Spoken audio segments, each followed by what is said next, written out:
श्लोक 21. श्रीराम.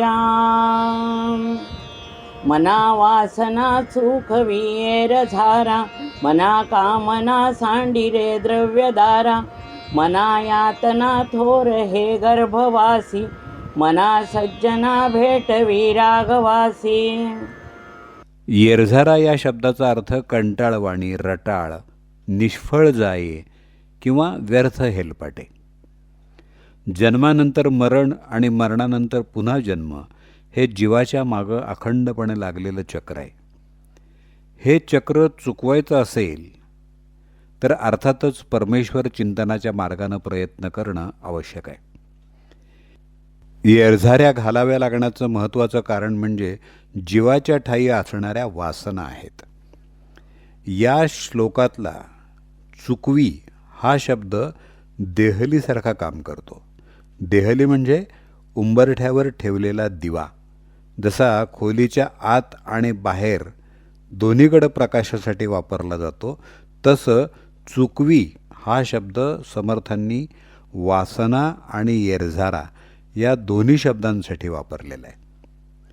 विविध वासनेच्या हव्यासापोटी माणूस कर्म करतो आणि मग त्याच्यामुळं संचित आणि प्रारब्ध निर्माण होतं. म्हणून समर्थ सांगतात, या वासना चुकव म्हणजे येरझारा चुकतील.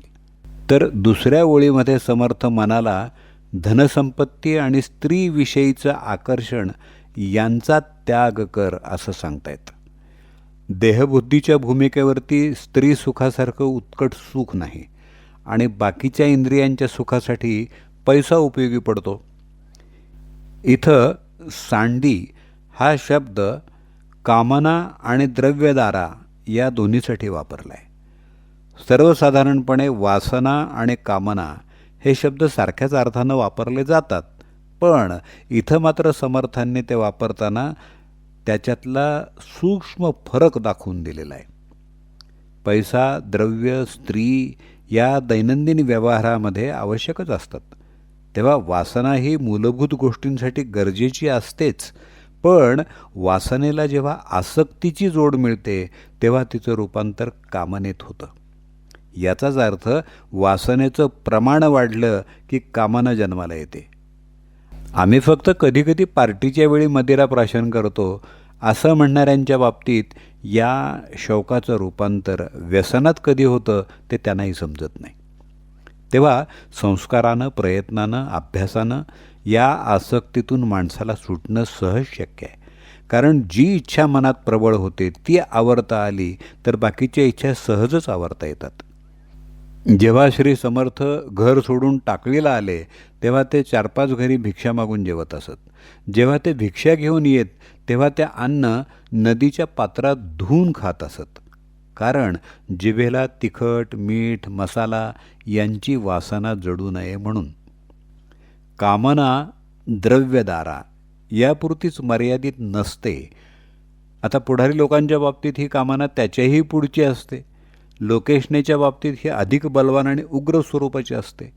या सर्व वस्तूंच्या नादी किती लागावं याचं भान माणसाला उरत नाही आणि यासाठी जन्ममरणाच्या यातनातून सुटण्यासाठी समर्थ द्रव्य, दारा, लोकेशना यांच्याविषयीच्या कामनांचा त्याग करायला सांगतायत. हे सांगताना गर्भवासाच्या यातनांचं परत स्मरण करून देत आहेत. परमेश्वराची ओढच नसेल तर मग कितीही साधना केली तरी यश येत नाही.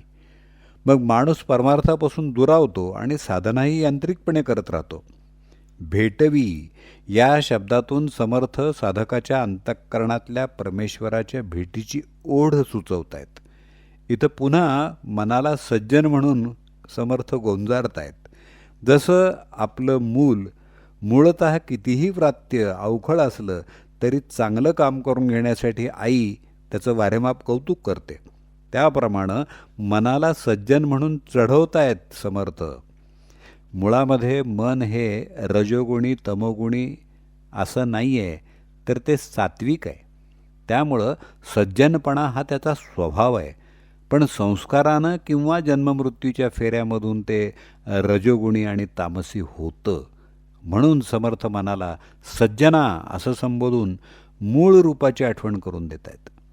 जसं अविचारानं वागणाऱ्या मानवाला तू माणसासारखा म्हणजे माणुसकीनं वाग असं सांगितलं जातं, तसंच समर्थ मनाला सांगतात की तू सज्जन आहेस, सात्विकता हा तुझा मूळ स्वभाव आहे, तेव्हा तू मनाला माझा घात करणाऱ्या विषयांकडं कामनांकडं ओढत नेऊ नकोस, तर मला राघवाची रामाची भेट घालून दे, त्याचं दर्शन घडवून आण.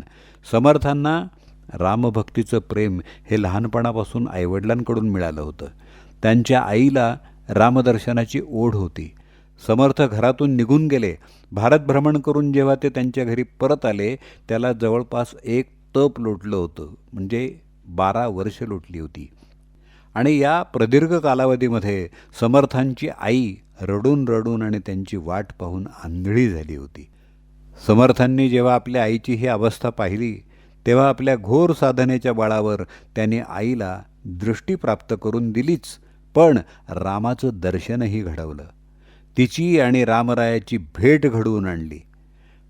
जर आपल्याला परमार्थ प्राप्तीची ओढ असेल तर कामना वासना यांचा त्याग कर आणि मनापासून ईश्वर भक्ती कर, असं श्री समर्थ सांगतायत. जय जय रघुवीर समर्थ. मना वासना चुकविये झारा, मना कामना सांडिरे द्रव्यदारा, मना यातना थोर हे गर्भवासी, मना सज्जना भेटवी राघवासी. श्रीराम.